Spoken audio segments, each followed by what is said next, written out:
Before we really get going, I want to thank you for being here. We've all had a discussion in the back so everyone sort of understands.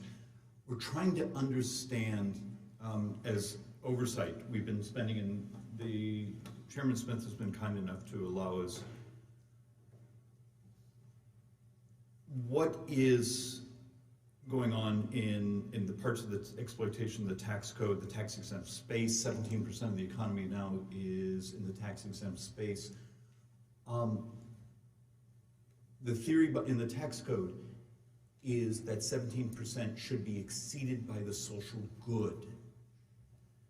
Today we're going to focus on what's been happening in the use of the tax code to promote sort of viciousness and disharmony in society. So let's get ourselves going, and we will have a chance to hear everyone's statements and try to have better understanding here. So let's begin. All right, first off, I'd like to read a statement from Ranking Member Pasquale, and our prayers are with him. Ranking Member Pasquale regrets that he could not be here today. He was in the hospital and is now recovering at his home in New Jersey. We wish him a speedy recovery, and without objection, I ask that his statements be submitted into the record. And we really do wish him, because he is actually fun to work with because of his history, and he never has an opinion on anything. Okay, with the subcommittee now coming to order, I'd like to read part of the statement here, and then I'd like to give a tiny bit of commentary, and then I'm going to ask the chairman to provide us an opening statement, and then we will go into the 5 minutes. This hearing focuses on tracing the money flowing through and from foreign adversaries and tax-exempt organizations into other organizations and other groups with ties to terrorism and or responsible for much of the anti-Semitism activities that have engulfed much of our country. We know that bad actors, both foreign and domestic, use various tools to sow discord in American society. Their goal is to destabilize us and turn us against each other. When it comes to anti-Semitism, many of the bad actors involved are purely motivated either by their hate or their goal to destabilize the United States and have us at each other's throats. The committee has focused a lot of attention on the actions or inactions of colleges, universities, as protests have erupted on our campuses. But we have spent less time in the public sphere on how other groups involved in these protests are being funded, trained. This hearing is an opportunity to dive into the details around financing of these groups and the use of taxpayer dollars and to support anti-Semitism using the tax code and the tax-exempt space. Examining the role that is well-funded student organizations with possible ties to terrorism, like Students for Justice in Palestine, or SJP, play a driving, virulent anti-Semitism on our college campuses using tax-exempt dollars. We will also look at how groups like SJP and I'm sorry, I don't even know the proper pronunciation, Symposium, receive funds from suspicious organizations and are openly operating across this country. Considering the network of American-based tax-exempt organizations that are funding anti-Semitism on college campuses and possibly supporting terrorist organizations like Hamas abroad. For example, we have seen reports about groups like American Muslims for Palestine and the People's Forum, who provide funding, talking points, information, materials to student groups with an aim of installing chaos and anti-American sentiment. Today's hearing will provide an opportunity to discuss this more completely. Part of this is, and the chairman has spoken about this in the past, debate, discourse, absolutely American. Funding hate, unacceptable. Because today it may be a hatred of our Jewish community, tomorrow it may be some other subcategory or subgroup or other group that is chosen to be hated. You can't use our tax code, you can't use pre-tax dollars, you also can't use foreign dollars. My last comment is about 3 weeks ago, there was a study provided that almost half the online publications in America now are fake. They don't really exist. It's foreign actors or very dodgy, hate-filled groups that have stolen their mastheads on papers that went out of business years ago. How do you have a self-governing society when much of what they know is completely fraudulent and full of trying to tear us at each other? And with that, I yield to the chairman of the full committee. Thank you, Oversight Committee Chairman David Schweikert, for convening today's hearing. I also want to begin by wishing our colleague, Representative Pascrell, the ranking member of this committee, a speedy recovery. We are thinking of him and look forward to having him back soon. I also want to say I apologize to the witnesses that not one of the Democrats have showed up today. This has been 2 committee hearings in the last 11 days that not one Democrat decided to come to work. I think it's pretty unacceptable, especially on a topic that is so important. Members of the Ways and Means Committee can weigh in on subcommittee hearings. And to think not one Democrat feels like it's important enough to sit on that side to look about the 501c3 tax-exempt status and how money is flowing to terrorist organizations and to the Chinese is appalling and unacceptable. If you're paid to be a member of Congress, show up to work. The committee began its investigation into entities organized under Section 501 of our tax code because of concerns about organizations using their tax-exempt status for harmful purposes. Over the course of our investigation, it has become clear that the explosion of anti-Semitic activity on college campuses has been supported and encouraged by bad actors who in many cases have used tax-exempt organizations for those purposes. The violence and hatred directed at Jewish Americans and in support of terrorist organizations like Hamas are not some organic uprising. There are well-orchestrated efforts by anti-American and anti-Jewish organizations within the United States that provide financial and logistical support to those who harass and threaten Jewish students. Perhaps the most notable example is the Students for Justice in Palestine, an anti-Israel organization with chapters on over 200 college campuses. SJP receives significant support from groups like American Muslims for Palestine, AMP, despite their alleged ties to terrorism. Openly works in coordination with its fiscal sponsor called AJP, Educational Foundation, Inc., to provide funding, talking points, and other material support.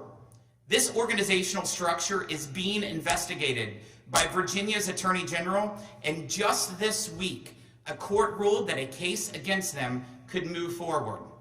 Another example of this type of relationship is the Tides Foundation, a left-leaning, tax-exempt organization that is sponsoring several entities with ties to anti-Semitic activity occurring here in the U.S. In fact, just yesterday, I sent a letter to the U.S. Chamber of Commerce Foundation demanding that they explain why they are partnering with the Tides Foundation, given the fact that the organization is funneling resources to groups that are inciting violent protest and harassment of Jewish students on America's college campuses.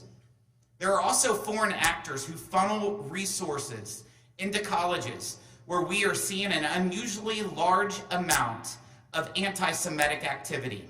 Since the mid-1980s, Middle East nations have donated over $6.5 billion, including $2.7 billion in gifts from the nation of Qatar from 2014 to 2019 alone to American universities.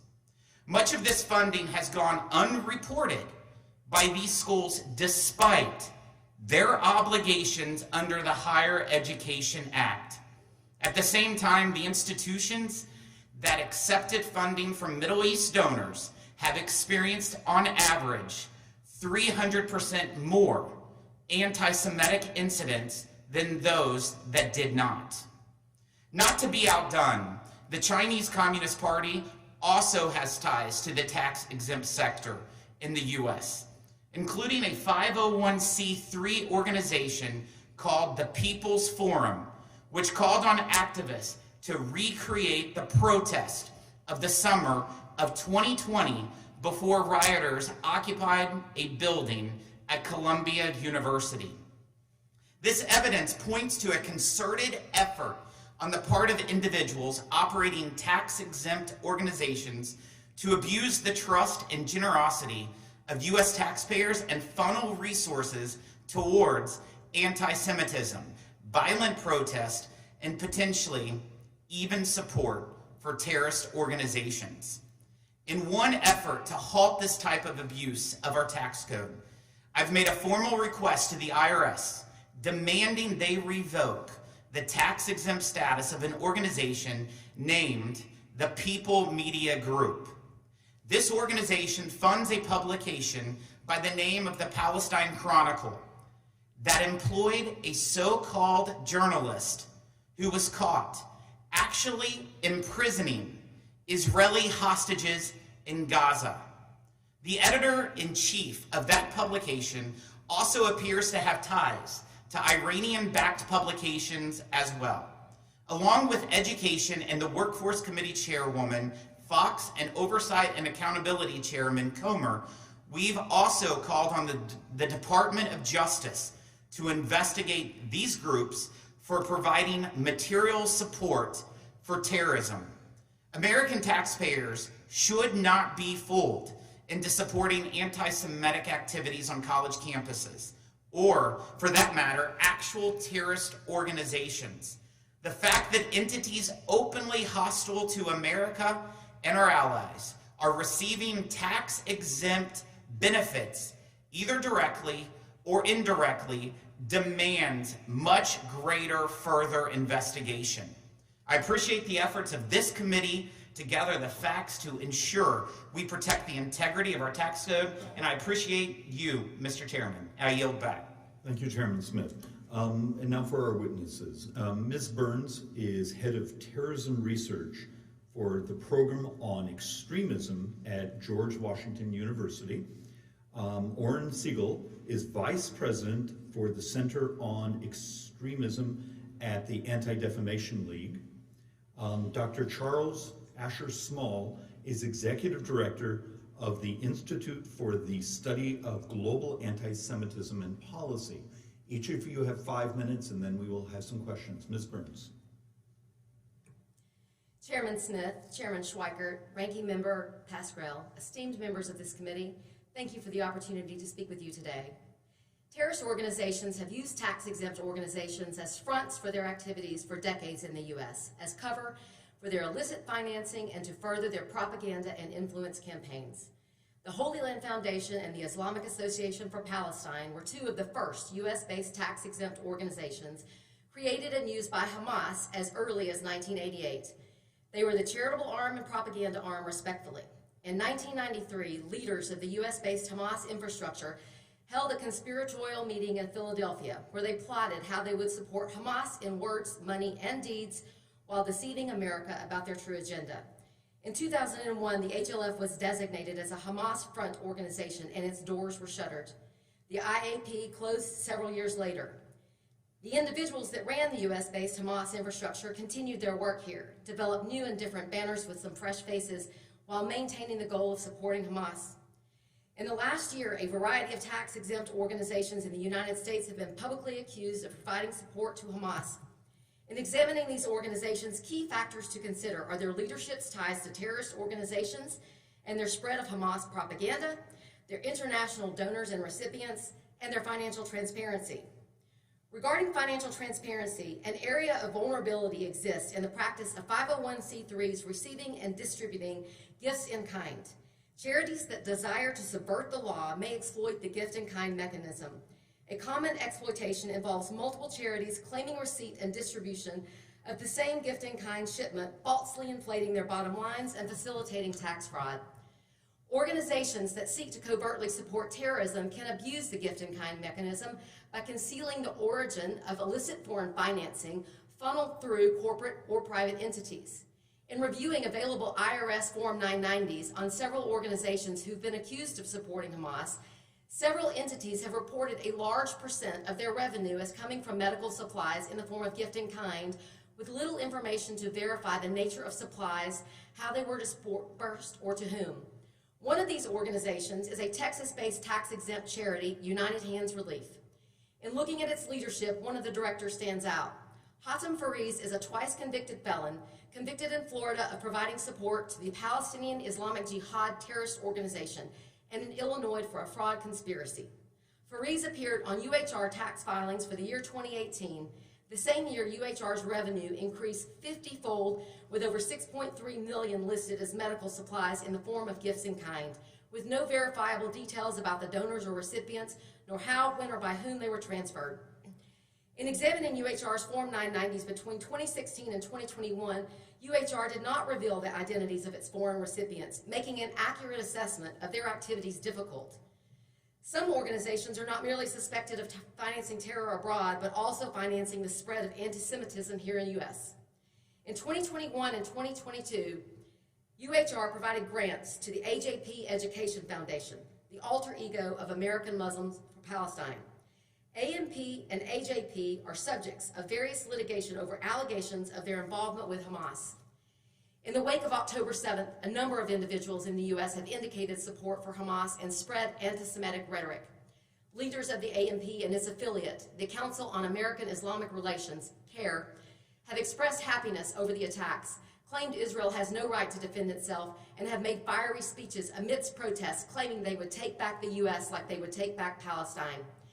CAIR's position on October 7th comes as no surprise, as the organization was conceived at the 1993 Hamas conspiratorial meeting involving HLF and IAP leaders in Philadelphia, and was founded by Nihad Awad and Omar Ahmad, who were present at the meeting. We have seen individuals in these anti-Israel protests call for the death of America and Israel and demonize Jewish people. Iran and Hamas have praised the protest activity. When terrorist propaganda campaigns lead to the normalization of anti-Semitic rhetoric and support for terrorist organizations on U.S. soil, a threat to our national security exists. When it becomes acceptable to voice hate against an individual or group because of their ethnicity, race, religion, or gender, and to advocate for violence and death of those people because of the color of their skin, whether they are brown, black, or white, or because of their religion, whether they are Muslim, Jewish, Christian, or other, a threat exists not only to our national security, but to our system of democracy. Thank you very much for your time. Thank you, Ms. Burns. Mr. Siegel. Thank you, Chair Schweikert, Ranking Member Pascrell, feel better, Chairman Smith, for inviting me to testify today. Since the October 7th Hamas terrorist attacks in Israel, which included the slaughter of 1,200 people and the abduction of more than 200 others, anti-Semitism has surged. This spike has deepened the pain of an already vulnerable Jewish community, and ADL is monitoring those responsible. In the 3 months after October 7th, we documented an unprecedented number of anti-Semitic incidents in the United States. Throughout the entirety of 2023, ADL documented over 8,800 anti-Semitic incidents nationwide, more than the previous 3 years combined. That is an average of 24 incidents per day. and it has not stopped.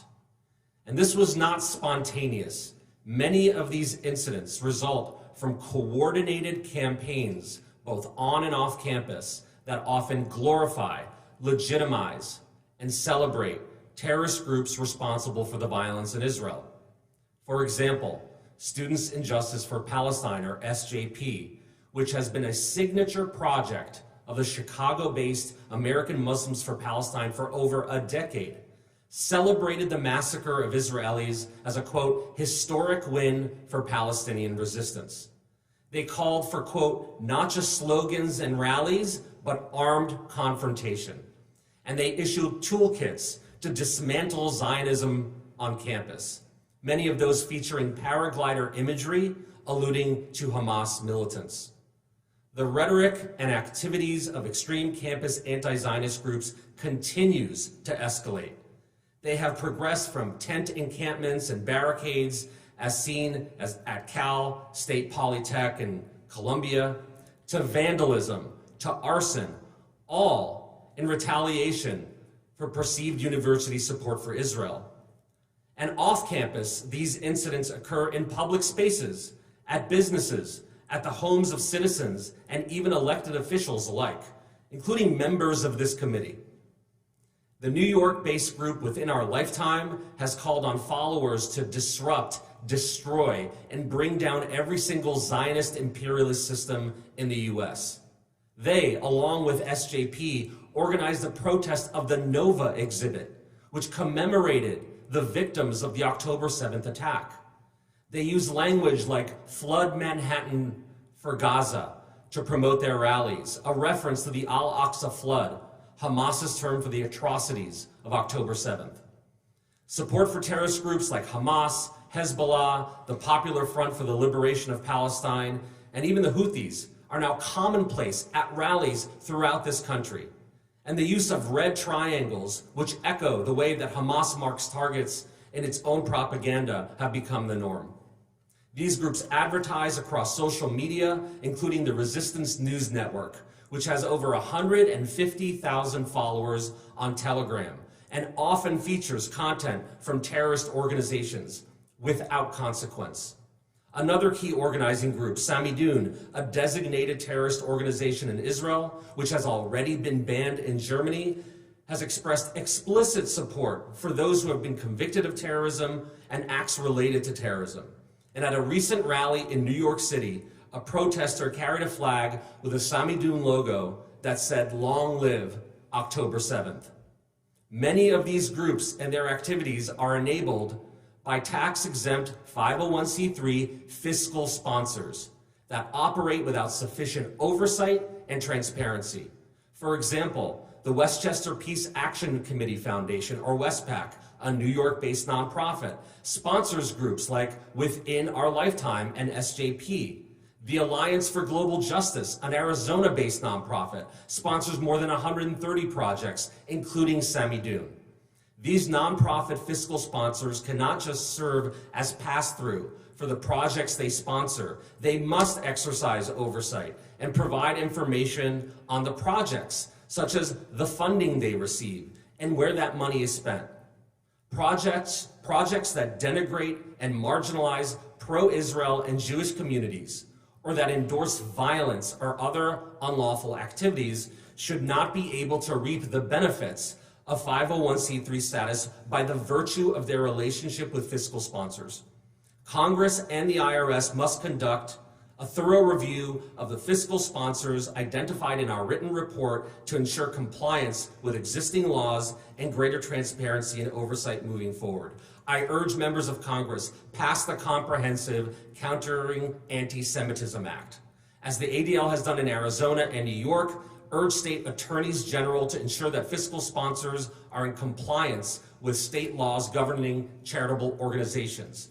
Ensure that overt anti-Semitic discrimination precludes 501c3 recognition, and ensure that the Department of Education has resources it needs to enforce Title VI to protect Jewish students on campus. Finally, the Senate must pass the Kustoff-Schneider bill that would revoke tax-exempt status of any U.S. organization that provides material support to designated terrorist groups. Thank you for your bipartisan leadership and partnership on this issue, Thank you, and I look forward to Thank your you, Mr. questions. Segal. Dr. Small.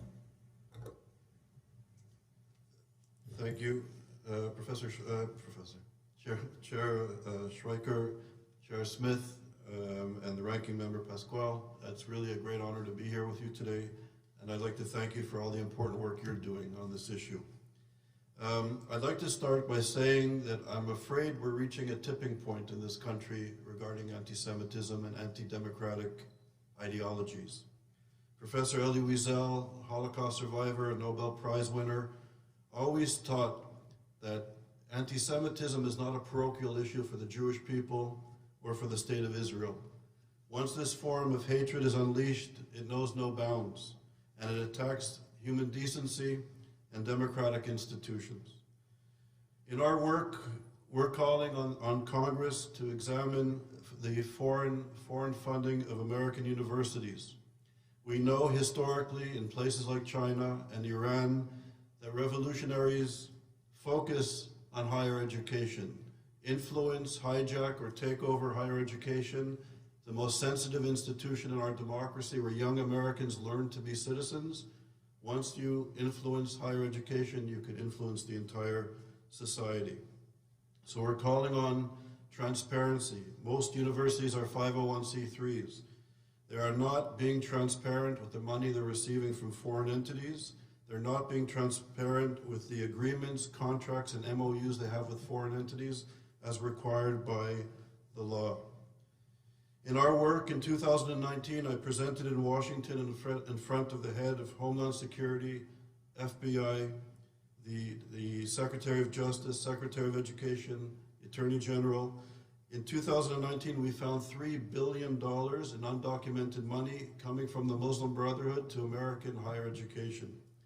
The government launched a federal investigation, and in a short period of time, they found $18 billion in undocumented money coming to American universities. The investigation was called off. Subsequently, our work at ISGAP has been able to become more robust. Since October the 7th, since the massacre of October the 7th, ISGAP has published 11 reports. One report on Texas A&M, we found over $1 billion coming from the Qatari regime to Texas A&M. In the agreement that Texas A&M has with the Qatari regime, with the Qatar Foundation, they ceded all of their intellectual property rights to the Qatar Foundation. We found 502 research projects funded by this agreement. 58 have potential dual-use military. 13 projects has potential nuclear research implications. This is a strategic and domestic security threat to the United States and to our interests abroad. At Cornell University, we have uncovered $10 billion in funding between the Qatari regime and Cornell University in their campus in Qatar. They receive $8 billion there and $1.95 billion in the United States. So there's an urgent need for transparency. I think it's very important to understand that the Qatari regime has a bay'ah. In Islam, a bay'ah is a spiritual oath with the Muslim Brotherhood. The Muslim Brotherhood is an amalgamation of European genocidal anti-Semitism. The Protocols of the Elders of Zion is the core ideology of the Muslim Brotherhood. These are the words and ideas and lies that led to the Holocaust. So it's an amalgamation of a very reactionary form of Islam with European anti-Semitism. Qatar is a country of less than 350,000 citizens, and they're giving more money to American higher education than any other country in the world. So why would a small country like Qatar be interested in targeting, influencing our higher education? It's also important to realize that we did a report on SJP, and SJP also comes out of the Muslim Brotherhood. It's an offshoot of the Muslim Brotherhood in terms of their ideology. SJP, after October the 7th massacre, said publicly in their toolkit that they're not just simply supporting the people of Gaza or Palestinian people. They said, we are Hamas. We are a terror-designated organization in this country. So this is extraordinarily problematic.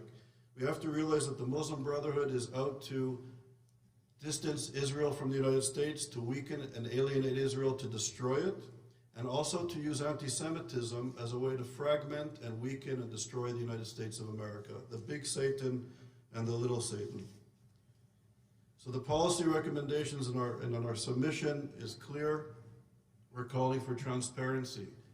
Higher education in the classroom and now in the encampments is ripe with anti-Semitism and anti-Americanism, and we have to understand the origins and roots of this funding and the impact it's having on our curriculum and our young citizens. Thank you.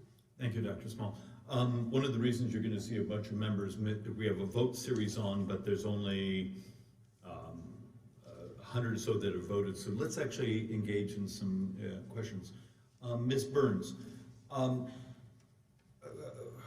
years ago, I was in the financial services. I chaired a terrorism financing.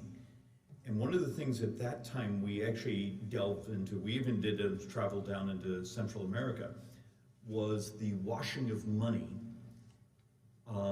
And it was actually appeared to be a commingling of even narco money being used as the washers, because they had built a money washing.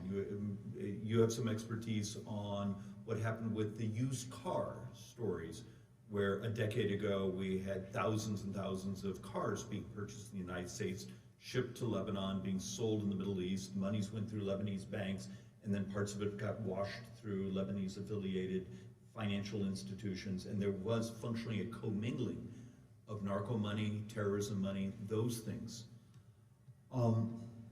Within my jurisdiction, one of our great concerns is, as a nonprofit organization, no matter what its ideology is, they're supposed to fill out a form, I believe we call a 990.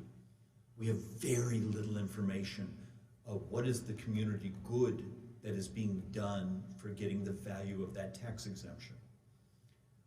What can we do policy-wise to, at least as Dr. Small just spoke to, understand who the actors are, where the money comes from, and what's the community good, which is the concept in the tax code that society, our country, is benefiting from, foregoing tax collection. What do we do? Thank you, Mr. Chairman. Regarding the Form 990s, you're correct. The information that is available on those reporting forms for these tax-exempt organizations is often, very little information is there. I believe that if we enhance the reporting requirements for tax-exempt organizations, and especially for those operating in conflict zones, that would greatly assist in promoting transparency by these organizations and identifying potential illicit funds coming into the organizations and going out. Also, I would recommend that we enhance reporting requirements surrounding the gift in kind mechanism. Yes, sir. No, I want you to dive into that, because you and I have some understanding of some of the swaps and the mislabeling, where some things are medical supplies, except that they happen to have ammunition attached to them. Yes, Mr. Chairman, and I think if you would like me to expound upon that right now? Please. Okay. The gift in kind mechanism for 501c3s allows for donations of large shipments, and I'm going to talk about medical supplies in this instance, where there are very few details about the entity that's donating the shipment, where the shipment is going, vague descriptions about what it is, with no real verifiable information to say that what was claimed to be in those shipments actually existed. There was an instance several years ago, I think that you were alluding to, where you had a charitable organization that was claiming they were donating these medical supplies in the form of pills, and I believe they were inflating the price about 80,000% of that donation. And what that does, it does a lot of things. This mechanism allows charities to, one, inflate their bottom lines, which could potentially defraud donors, because by inflating their bottom lines, they appear more successful than they are, hiding the fact that a majority of their expenses or a majority of their actual revenue is spent on travel, operations, salaries. It allows that. It allows for the charitable organizations to potentially ship goods, as you alluded to, that aren't even described in the shipment. They may describe the shipment as $8 million worth of medical supplies when in fact the containers contain prohibited items that are not allowed to go to some of these conflict zones or restricted areas. It also allows for them to potentially participate in trade-based money laundering. There is a broad array of nefarious activities that can be conducted with this mechanism if the charities are not transparent in exactly what's going on and then verifying that the goods are actually what they say they are. Dr. Small, the movement of money to fund, look, I find it abhorrent, the funding of hate. And I don't care what the type of hate is. Hate is hate. Representing, I mean, I have visited a number of my shuls recently, and just the fear. If I came to you and said, give me a couple of the policy things we need just to understand who's financing this hate. Ms. Burns has an expertise on tracking terrorism money. Is it disclosures? Is it things like SWIFT, the Belgium co-op to move money, having a much better understanding of how money is being moved around the world? Is it using a more unified approach with Treasury in regards to money laundering? What would be the policies that you'd go to? So in our work at ISGAP, we've been focusing on higher education and the impact of the Muslim Brotherhood through the Qatari regime and its association with the Muslim Brotherhood, Hamas, even their good relations with the Iranian Revolutionary Regime, Al-Qaeda, the Taliban. On the one hand, on the other hand, they're funding our universities more than any other country in the world, and that to us is extraordinarily alarming. It's a regime that has an agreement, a spiritual oath to the Muslim Brotherhood that calls not just for the destruction of the state of Israel, but for the murder of Jewish people. But Dr. Part, one of the things I'm after is, how do you document it? How do you find, are you getting that information from ultimately the university's filings and not the tax filings? Where are you getting the data? So we've used the Department of Education it's no longer, as of a few weeks ago, it was closed down, unfortunately. There was a portal where we were able to see what was being declared by the universities to the government. And through our research, we were able to measure some level of discrepancy between the money that the universities are receiving and the monies that the universities are reporting to the government as required by law. And it's an indication of discrepancies. We know that we're just probably touching the tip of an iceberg. We estimate that Qatar has between $500 billion to $1 trillion that it's using for soft power, investing in the economy of the United States from foreign entities into the United States, and also buying domestic companies, corporations, banks, which then act to use soft power legally from domestic corporations. Okay, I have only a couple more moments, then I have to run across the street real quick. Mr. Siegel, okay, Dr. Small's focusing on universities. Ms. Burns has her expertise on how money moves and how it's hidden. Give me sort of the unified theory of what is both at the university level, but also what's attacking society, what's also attacking our Jewish communities, and how would we at least use information, sunlight, to protect people's intellects?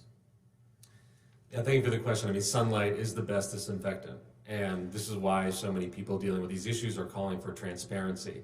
The easy part in some way is to see what these organizations that are benefiting from this fiscal sponsorship from 501c3s, for example, are doing, right? They're promoting extremism, they're promoting terrorism, they're engaging in anti-Semitism, making Jewish communities and other communities feel unsafe. What is more difficult to see is exactly where the money is coming from. So in the case of Within Our Lifetime, or SJP, which gained funds from Westpac, How much money exactly is getting there is unclear. What is happening with that money is unclear. And essentially, Westpac, which operates as a 501c3, is lending that same status to the projects that it is funding without them having to declare what they're doing. Mr. Chico, I'm going to walk across, but because we're going to go into recess for a moment, because go finish the last vote series. Part of the concern is also how much of that money ends up in U.S. politics, and in many ways is absolutely untraceable. So the committee will stand in recess until immediately following the last vote in this series. Sorry, this is the chaos of the modern Congress. So we'll be back.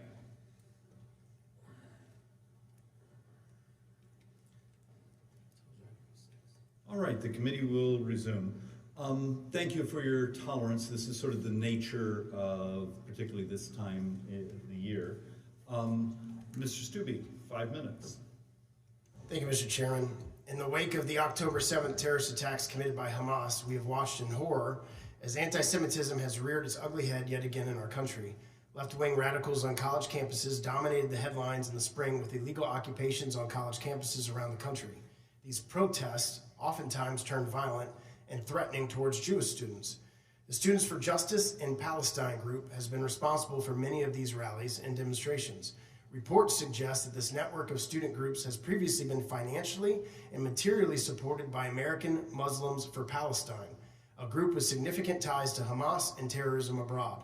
In the wake of the Hamas attacks, Brandeis University stopped recognizing the campus's Students for Justice in Palestine chapter. My home state of Florida's university system ordered colleges to shut down any Students for Justice in Palestine chapters on campuses, based on the National Student for Justice in Palestine support of terrorism. I'll open this up to anybody that wants to answer on the panel. Are you surprised to hear of this group's connection to American Muslims for Palestine or the activity that this group is engaged in on American campuses? Mr. Siegel. It's not surprising that SJP is connected to American for Muslims in Palestine, in part because SJP has been a signature project of AMP for many years. AMP used to bring them together at various conferences, literally fly in students to try to train them on their ideologies, their goals, provide them talking points. And so very much what we're seeing on college campus with the activities of SJP mirrors much of what AMP has been advocating for ideologically in their activities as well. Yeah, go ahead, Mr. Small, Dr. Small. Thank you for your question. And I think just to reiterate what my colleague is saying, that the connection between AMP and SJP, what's important to realize, in my opinion, is the ideology, the ideological roots of both organizations to the Muslim Brotherhood. And the Muslim Brotherhood wants to replace democratic societies with a caliphate. They want to destroy the state of Israel and murder Jews. This is in their constitution. Hamas is a Palestinian wing of the Muslim Brotherhood. And it's not a surprise, therefore, that SJP called for identifying with Hamas, not just with the Palestinian people or the people of Gaza, but specifically with Hamas, with a designated terror organization. So I think the ideology is really important to consider. Is there anything that American colleges and universities, or Congress for that matter, should be doing to ensure these groups are not indoctrinating students on campus in a way that results in violence and anti-Semitic behavior towards Jewish students? So if I may, yes, I think it's essential that universities are transparent. They're 501c3s, they have tax-exempt status, and they should adhere to the law. The fact that universities are taking funds that support classroom activity, curriculum, research, and publications is, I think, of extreme importance. The fact that Jews are being maligned in the classroom as being portrayed as colonizers and apartheid supporters and white privileged people, it's important to understand that academia leading up to the Holocaust portrayed Jews as not white and poisoning the purity of the white Aryan race. This was supported by academia back in the day of eugenics and theology. And in less than 2 generations, professors now, with this funding, are now saying that Jews are white, and it's not that we're white, welcome to the club, and we're sorry for what happened. Now the Jews are the embodiment of white privilege, white supremacy, apartheid, colonialism, and occupation. It goes from the classroom to the encampments, and from the encampments of SJP Muslim Brotherhood ideology in the classroom, encampments, and now on our streets. And we'll see this spilling onto our streets tomorrow. Yeah, you will. You'll see the anti-Semitic, anti-American, anti-democratic rhetoric. And it's alarming, and I think we're at a tipping point. And many of these left-wing radical groups that fund anti-Semitic activities, such as the Westchester People's Action Coalition, effectively lend their tax-exempt status to groups they fiscally sponsor, resulting in very little transparency around the relationship and activities of these groups. For example, while we know that Westpac fiscally sponsors and provides funding to Within Our Lifetime, we have very little knowledge of what that funding is used for and how it fulfills Westpac's tax-exempt purpose, or who the individuals are that are coordinating much of this activity. Mr. Siegel, what do you think about relationships like this generally? Congress should clarify that engaging in anti-Semitism should preclude groups from receiving this 501c3 status. As simple as that. We have it with other types of discrimination, and anti-Semitism needs to be included as part of that. Ms. Burns, you look like you wanted to add something to that. Yes, thank you. I would like to add on to that in that these tax-exempt organizations that are involved in criminal activity, we should empower governmental agencies to actually enforce the regulations that apply to these tax-exempt organizations. Committing criminal activity and even the promotion of civil disobedience are violations of their status, and empowering governmental agencies to actually revoke their status would be very beneficial. Thank you all for being here today. I yield back. Thank you, Mr. Stube. Mr. Fitzpatrick, and then we'll go to Mr. Snyder. Thank you, Chairman. This committee has held several important hearings since the horrific events of October 7th and the ensuing violence and chaos that have engulfed our nation, largely on our university campuses. Today we're here to discuss the specifics of who exactly is funding these extremist activities and the terrorist sympathizers. As a former FBI agent and a sitting member of the House Intelligence Committee, I have been very much exposed firsthand to the threats these actors play to our own national security. Tax-exempt nonprofits who are acting as quote-unquote fiscal sponsors of groups harboring terrorist sympathizers must be investigated and properly held accountable. One of these tax-exempt groups, the Westchester Peace Action Committee Foundation, or Westpac, is a leading source of financial support for several demonstrator groups. Despite being a relatively unknown organization, Westpac has been found to have strong ties to Students for Justice in Palestine and Within Our Lifetime, two groups that are behind much of the anti-Semitic activity and chaos that took over our college campuses this past spring. Mr. Siegel, can you elaborate on anything you have not yet shared about Westpac, their relationships to groups like SJP, and also Within Our Lifetime? Yes, I think to understand what Westpac is actually providing fiscal sponsorship for, we need to look at what Within Our Lifetime and SJP do. So for example, Within Our Lifetime in New York basically stormed the Brooklyn Museum and took it over, and there were people waving Hamas flags during that event. They protested against the Nova exhibit, which was meant to memorialize the lives lost on October 7th. At those events, not only PFLP, Hamas, and Hezbollah flags fly, but also signs that say Zionists are not human. Increasingly, we are seeing people targeted at their homes, whether it's civilians, whether it is elected officials, in part because Within Our Lifetime says Zionists have no place in society in New York and elsewhere. And Westpac, what it does is enable that activity by providing funds, and yet there's no transparency in how much money is going to Within Our Lifetime or SJP. Westpac receives funding from various different foundations, then essentially enables its own 501c3 status to be part of Within Our Lifetime and SJP. And what they are doing is not benefiting the public. What they are doing in terms of engaging in anti-Semitism, harassment campaigns, etc., should not be protected by these codes. Thank you, Mr. Siegel. Turning to Ms. Burns, I want to discuss what can be done holding these groups accountable. As we discussed, Shen Yun is a fiscally sponsored group by the Alliance for Global Justice, a 501c3 charitable organization.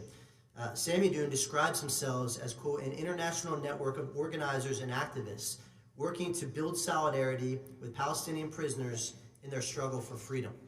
In 2001, the Israeli Ministry of Defense designated the group to be a terrorist organization and a subsidiary of the Popular Front for the Liberation of Palestine, PFLP, which was a designated FTO, foreign terrorist organization, by our own U.S. State Department back in 1997.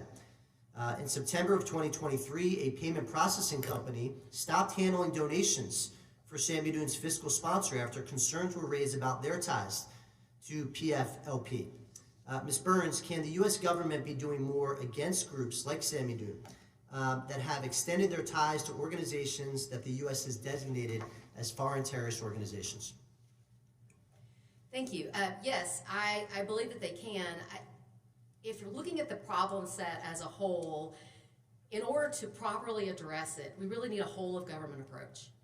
These investigations into these entities, like Shen Yun, like the charitable organizations that we've discussed, like AMP, are extremely complex, and they reach across the globe. In order to effectively dismantle this highly functioning, deeply rooted system, we need all investigative tools at the disposal of the government to address the problem. Shen Yun, like AMP, openly spread terrorist propaganda. Disseminating terrorist propaganda is impermissible activity under the tax-exempt code. So I believe we can start with, revoking tax-exempt status of these organizations and then proceed on with actual investigative tools. Thank you, Ms. Burns. Mr. Chairman, I yield back. Thank you, Mr. Patrick. Mr. Snyder. Thank you, and Mr. Chairman, thank you for having this hearing. To witnesses, thank you for being here on what is a very busy week here in the House, so I'm glad we can make time to address this issue. Look, anti-Semitism is something that has been a scourge of society. As a Jewish American, it's something I experienced in one form as a child. As a member of Congress, I experienced it in a very different form. Now as an adult, it existed for generations before me. I suspect it will exist for generations to come and continue to morph and transmogrify itself. It's imperative that we work to fight against anti-Semitism, against all hate. We're here today to talk about anti-Semitism. And I think in that fight, it's imperative, and Mr. Chairman, I appreciate your engagement here, that we don't make this a partisan issue. It is an issue that affects all Americans. Anti-Semitism is oftentimes the first hate. It doesn't end there. And whether you use the analogy of the canary in the coal mine or anything else, we need to address it. Part of the transformation of anti-Semitism now, and Mr. Siegel, I'll look to you on this, is Zionism, and the word Zionist becoming a replacement term for Jew. You talked a little bit about it, at least in your written testimony. Can you expand more about how it's being used and how we should work to address the subterfuge, if you will? Yeah, I mean, for many anti-Semites, regardless of where they find themselves on the ideological spectrum, they use code words often to refer to Jews, and Zionist has been one that has been used for a long time.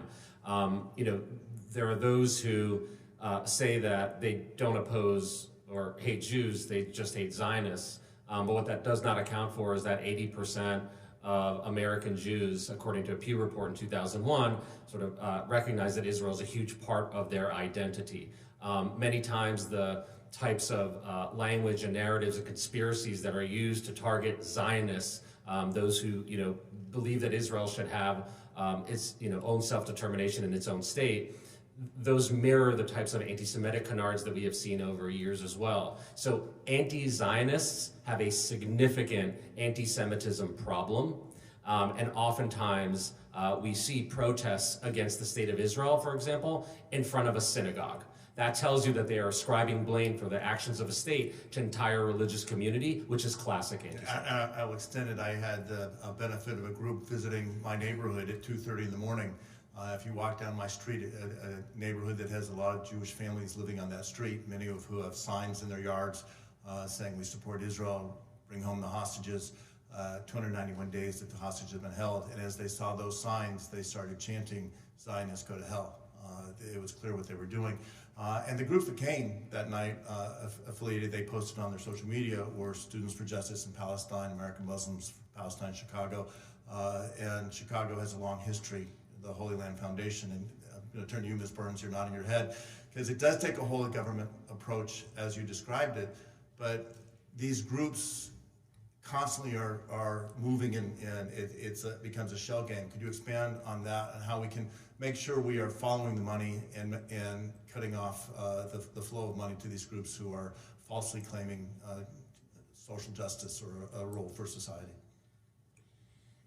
Thank you. Certainly, these organizations, as discussed earlier in my testimony, you know, really the foundation of the Hamas infrastructure in the United States was created here in 1988 with the blessing of the Muslim Brotherhood. And it grew over a period of decades to form vast roots in our country. And the purpose of this infrastructure was twofold: to fund terror abroad and to spread anti-Semitic and terrorist propaganda within the United States, to radicalize and groom the population. They planned to do this. They planned how they would do this in 1993 at the conspiratorial meeting in Philadelphia. They recognized at that time that their organizations would receive scrutiny, they would be shut down, and they planned at that time that they would merely reopen new organizations, which is exactly what we have seen happen. It does make it difficult to investigate because they're constantly moving and shifting. New organizations appear, and these investigations are complex. This is a sophisticated network of actors, again, that span the globe, who all join together for one mission, and that is to spread their radicalization here in the United States and basically to, you know, sow discord and destroy our democracy. You're absolutely right. As I describe it, it may be a new name, but it's the same people, it's the same message. And I'll close with one thing that you touched on. It's not just the funding of hate and anti-Semitism and expanding their message here at home. It is the effort to fund terrorism around the world, and we're seeing it with efforts to fund Hamas in Gaza today. Thank you, Mr. Chairman. I yield back. Thank you, Mr. Snyder. Ms. Fishbach. Thank you, Mr. Chair. And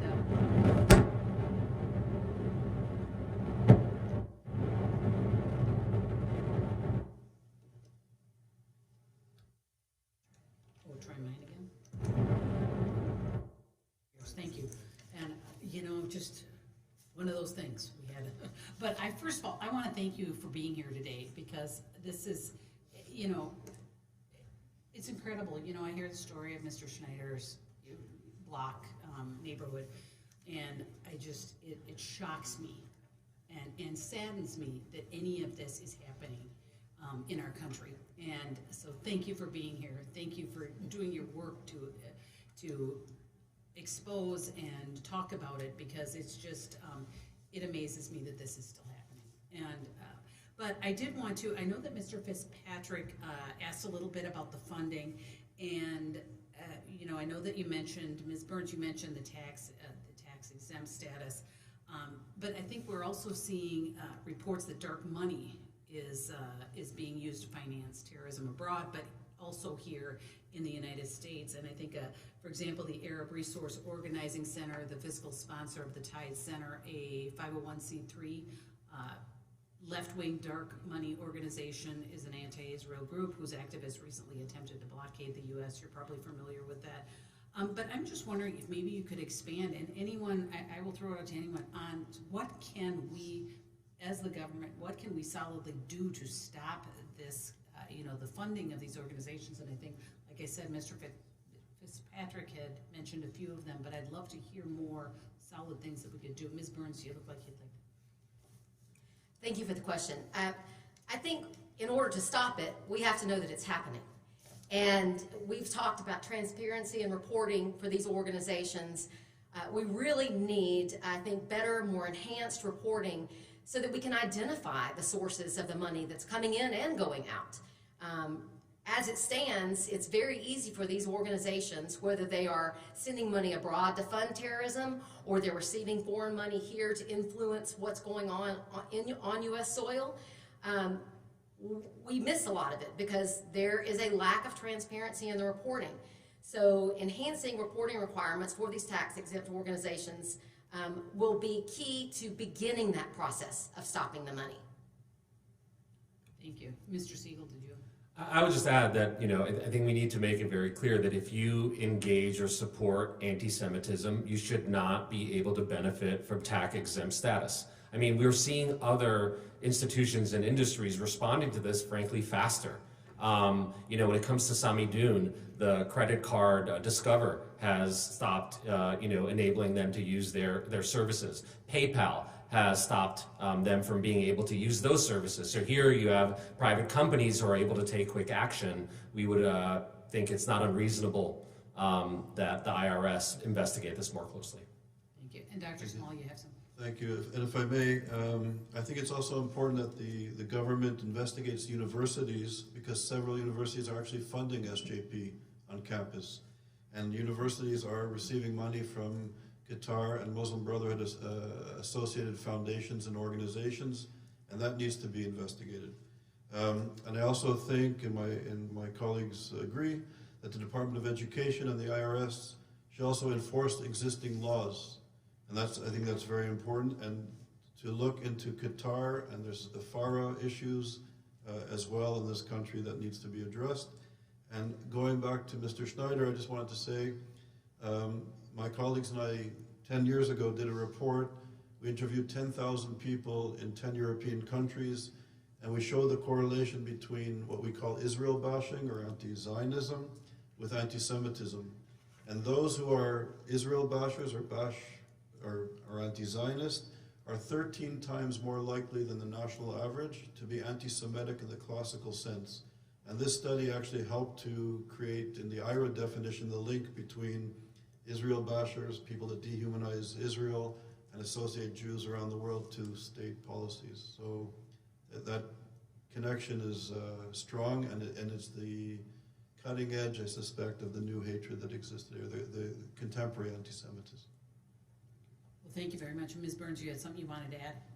Yes, ma'am. I would like to add, another important component of stopping this activity involves OFAC designations of entities, both domestic and foreign. And I understand that may be a little bit outside the scope of the exact topic that we're on today, but the designations of entities that are aligned with terrorist organizations is extremely important for a number of reasons.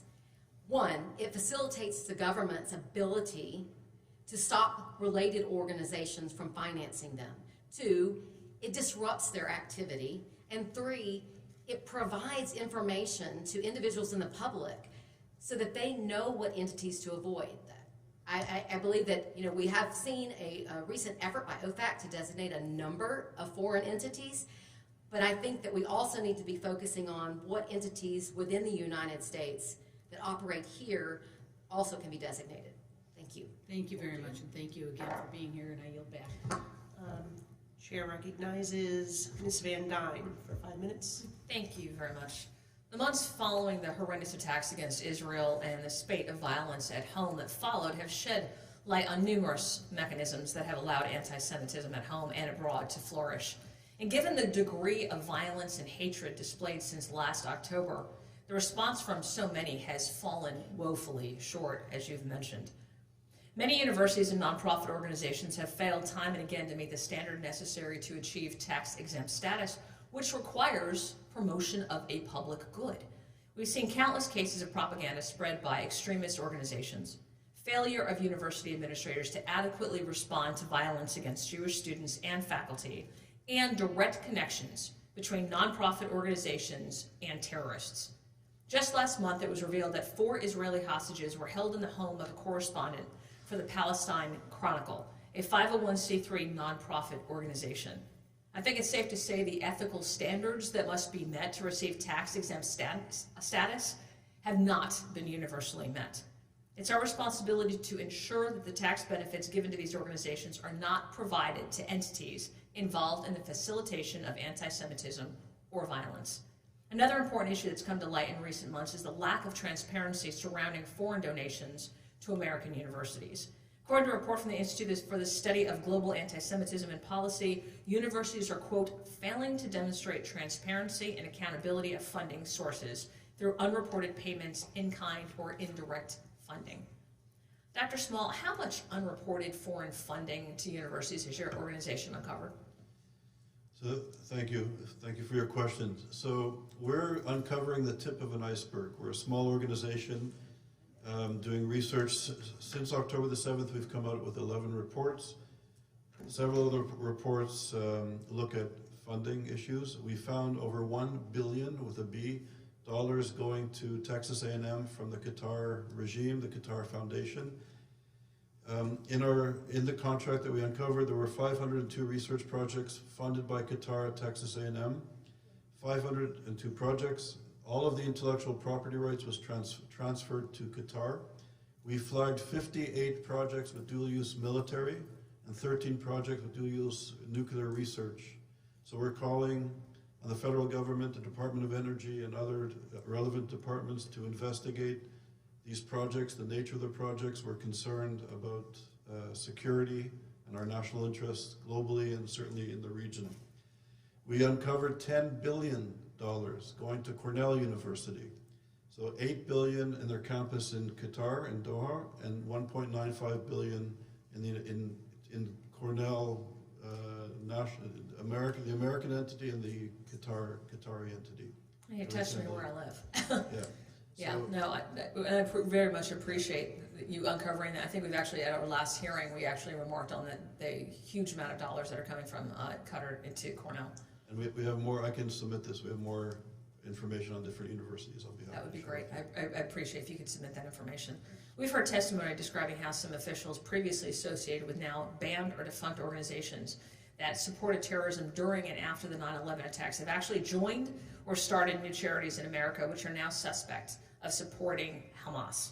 For example, we've heard that at least 7 individuals who were formerly associated with the Holy Land Foundation or the Islamic Association of Palestine, 2 groups designated by the Department of Treasury for providing funding to Hamas, are now working for or on behalf of American Muslims for Palestine, a new group that's now suspected of financially supporting Hamas as well.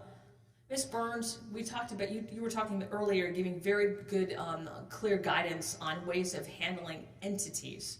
But is there anything that Congress could do to ensure individuals that have worked for organizations previously shut down by the Department of Treasury for financing terrorism are ineligible to be associated with a tax-exempt entity moving forward?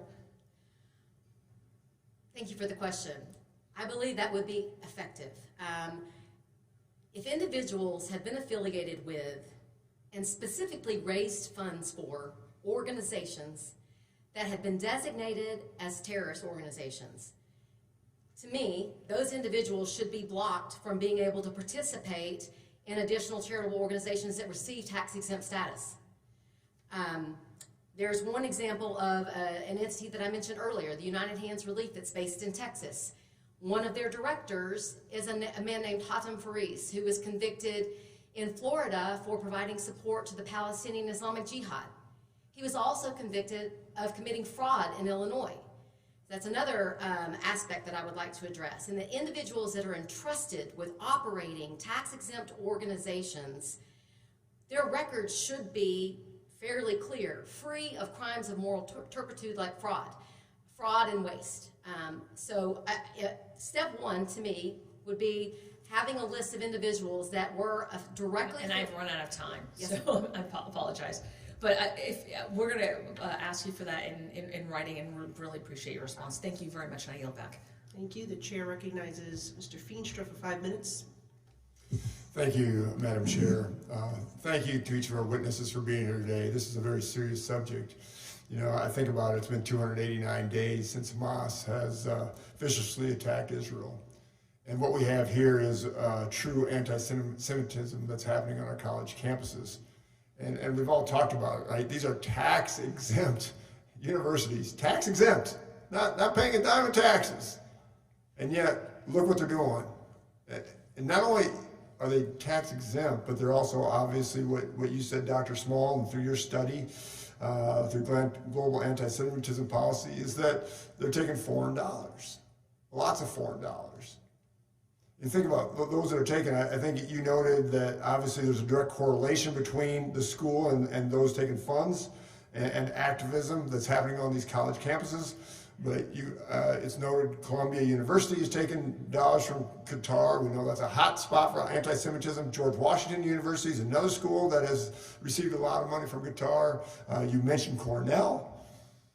So the question is, and I know it's been asked multiple times, and Dr. Burns, you were just talking about it. What do? We need transparency. We need reporting.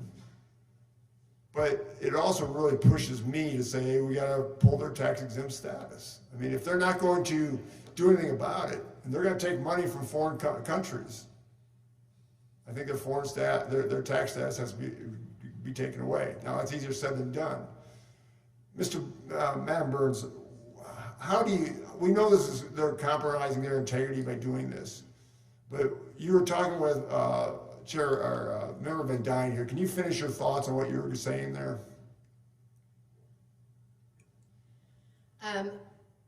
If you could remind me exactly which yeah, part. You're going down the path of what we needed to do and the resolutions to resolving this problem on college campuses. I believe, to begin with, organizations that operate with a tax-exempt status like AMP, who are clearly aligned with terrorist organizations, they're disseminating their propaganda, they are advocating for individuals affiliated with these organizations, are advocating for violence.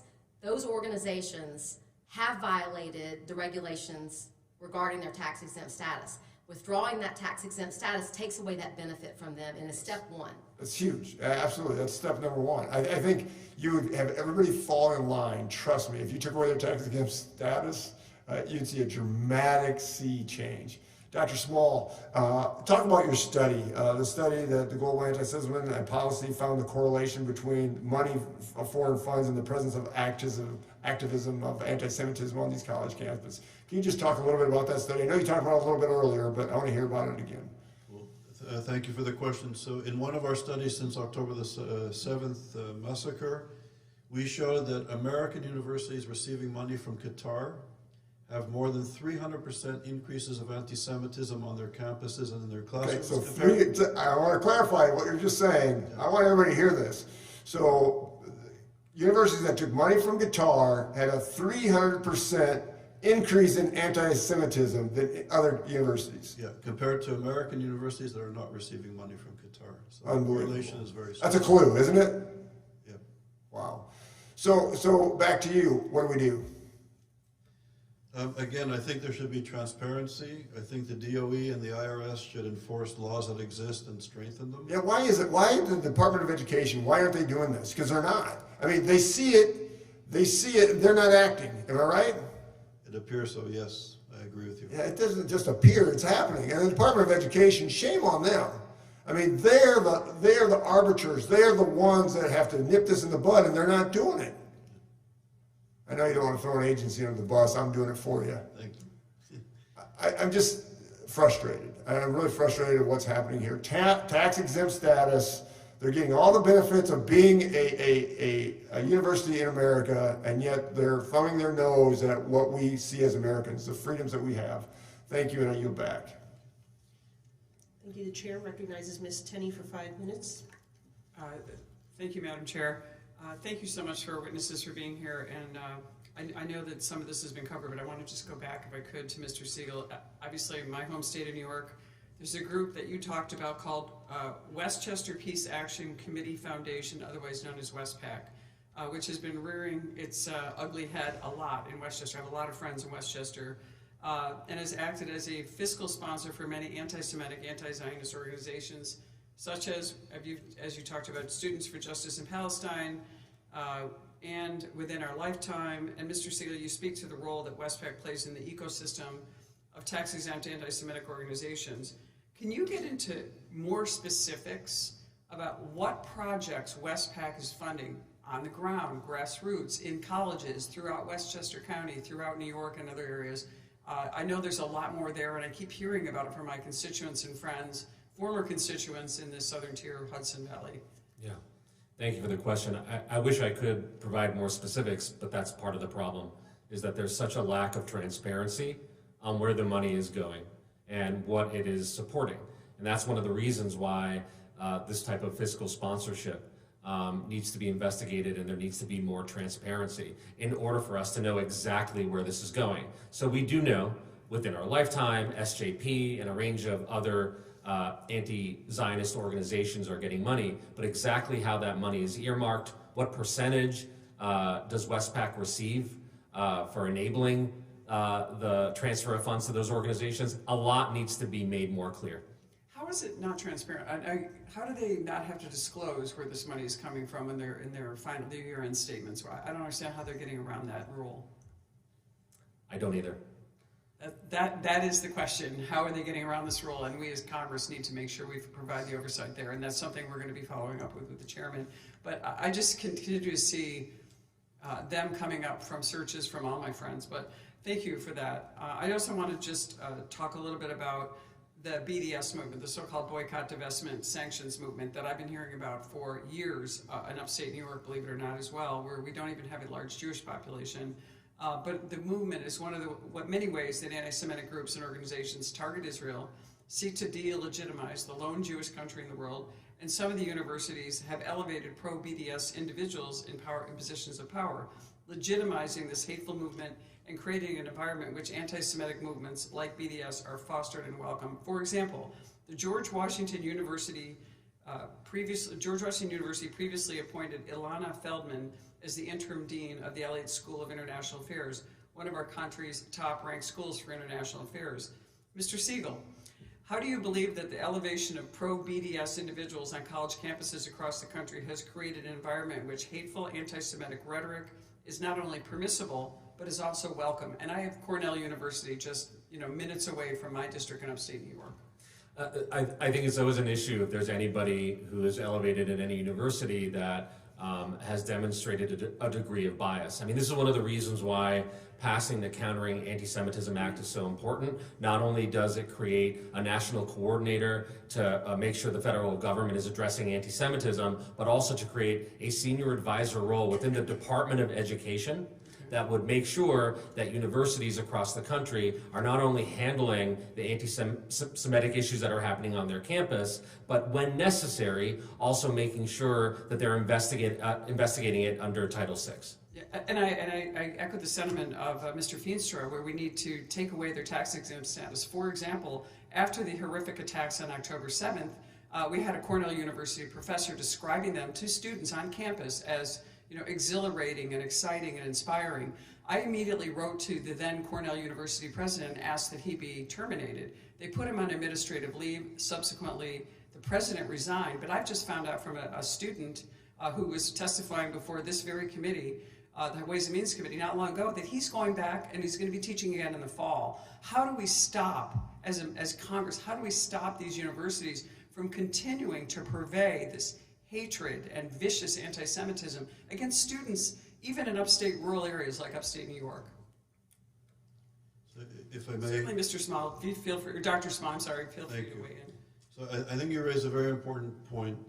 I think we need to really look into foreign funding. We have the Qatari regime, which has a spiritual oath to the Muslim Brotherhood.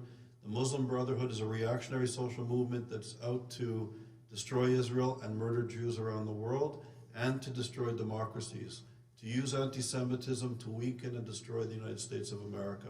And they're doing it right under our noses. The discourse in academia is poisonous. The discourse in the classroom is informing the encampments. So I think the connection between the intellectual environment and now the political environment is really important to understand. SJP is also being funded by universities. They're using university facilities, which are being funded by tax-exempt entities, the universities, which is important. So I think we're also reaching sort of a tipping point in the philosophical political moment. And now we have to remember, in places like Cornell and Columbia University in your great state of New York, faculty and students are not just being alienated at the intellectual level, they're really fearing for their physical security.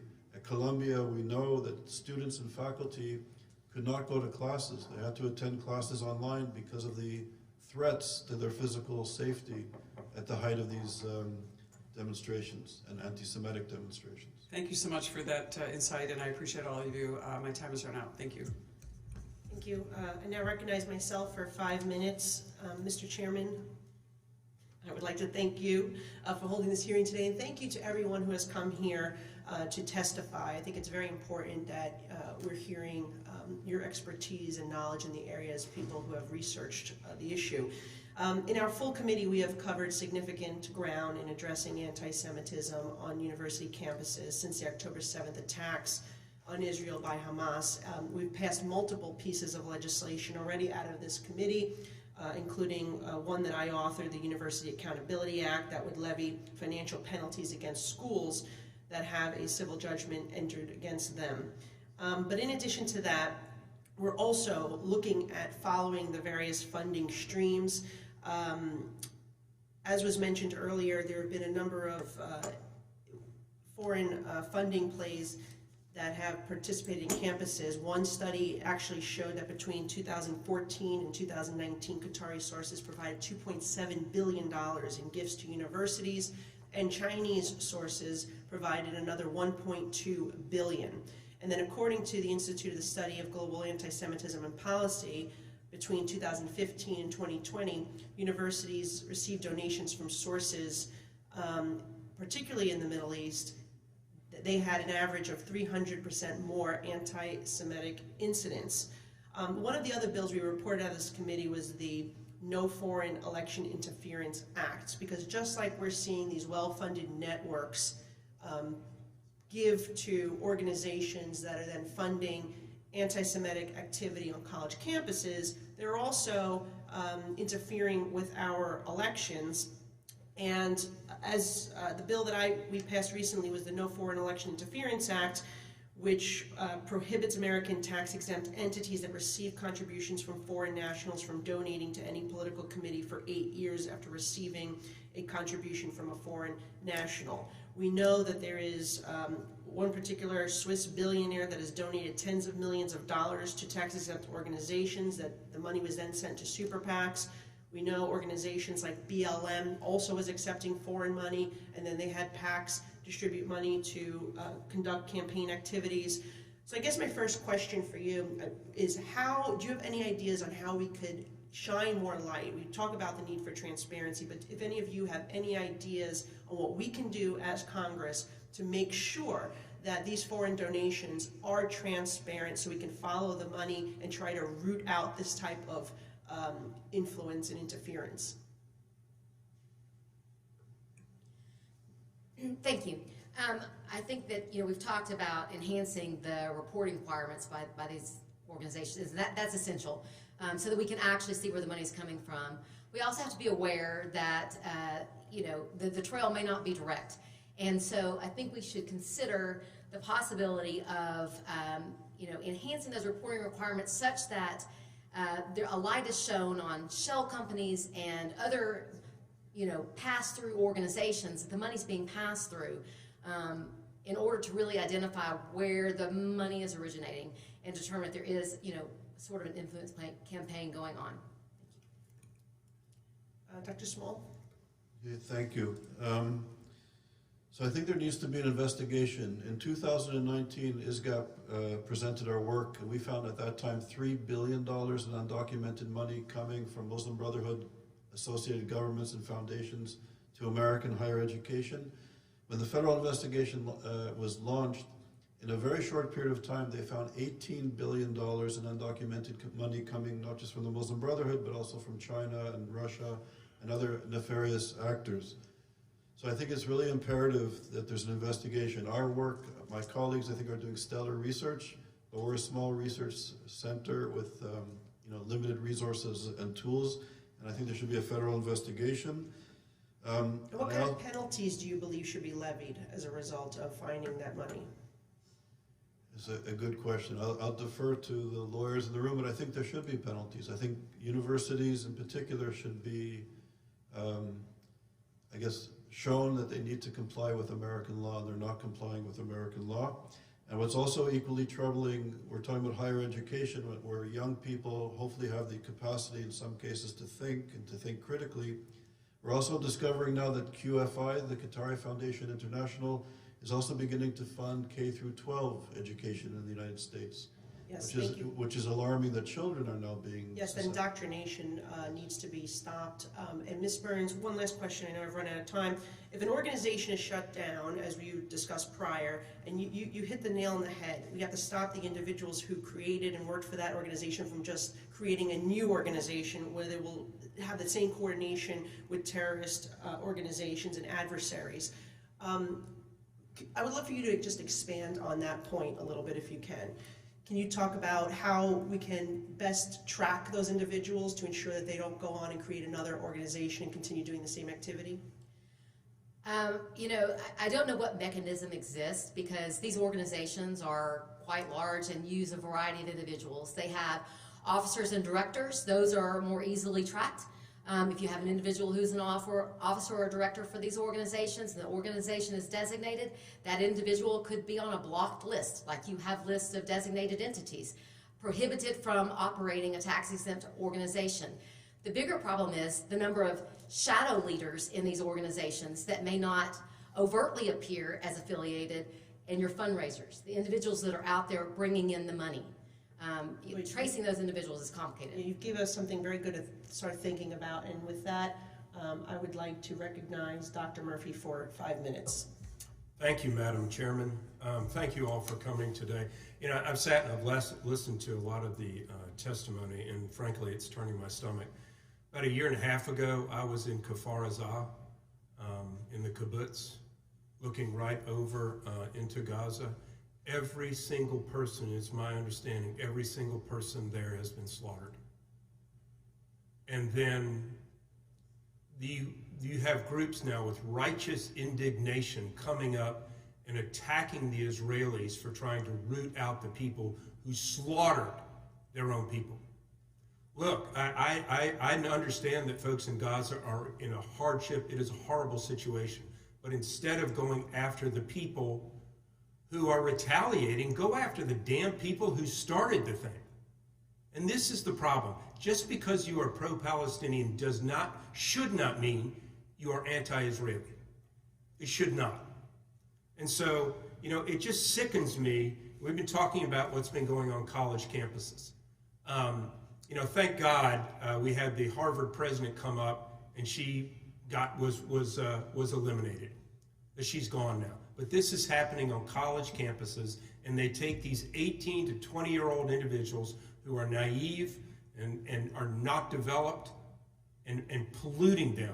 We have to stop that. We're going through tax reform, and I will tell you that 501c3s are absolutely within the bullseye because we cannot have this nonsense. We cannot have individuals from foreign countries pouring money into hate. And if you are telling me that now kindergarten and K1, K through 3 are being polluted with this way, we absolutely cannot let that happen. Absolutely cannot get happen. Sorry, got off on a tangent here. Recently, this committee discovered some very disturbing information about tax-exempt organizations that provide funding that eventually can end up in the hand of terrorist organizations, perhaps even without realizing it. And I think this is some of the problem, and this is up to this committee to help root out.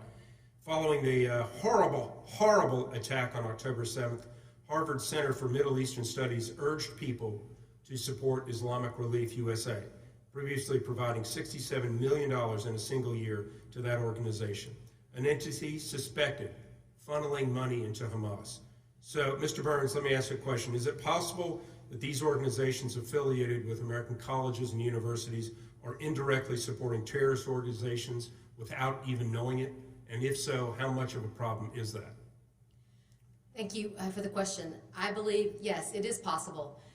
These organizations that fund terrorism, whether they be funding Hamas or other terrorist organizations, specifically those that are aligned with the Muslim Brotherhood, they seek to provide aid to further their agendas, but they do it under the concealment of charity.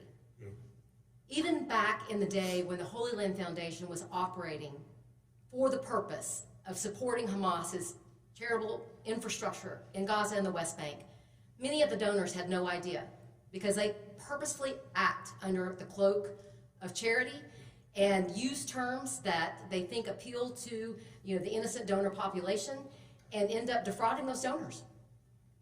This is a tragedy, and I would like to say it's just with this particular type of issue, but it goes on. And this is why we are going to go after the 501c3s. We've had a proliferation of these, and it's ridiculous. You were going to say something, I'm sorry. Yes, thank you. I wanted to just expound upon the K through 12 issue. Yeah. We spend a lot of time talking about universities, but I want us all to keep in mind what Hamas does. Hamas, one of their main goals in Gaza and the West Bank is to indoctrinate and radicalize the youth. There are kindergartens over there where children are taught to celebrate the slaughter of Jews, building ladders with their skulls. They're taught to wear suicide vests and praise Hamas. That's what Hamas does. They radicalize the youth. So it worries me if you have entities within the United States that are domestic entities that are also funding schools here. Is that going on in your K through 12? There is an organization in Florida that I referenced in my written testimony where you have a school that's attached to a mosque, and the imam there openly has called for the annihilation of Jewish people for years. The state of Florida reacted and stated they were going to open an investigation into the vouchers that the school was receiving. But as of 2 days ago, that imam was still on the calendar for the mosque. Okay. He is hiring teachers for the school that teaches K through 12. Well, I will speak to my colleagues in Florida. I'm surprised Mr. DeSantis is allowing that to occur. This is stopping. It's one thing to have a religious school, fine. But when you are teaching hate and destruction and slaughter, nope, we shouldn't be allowing that in the United States. I'm over my time, but if you'd like to comment real quick, everybody else has run over.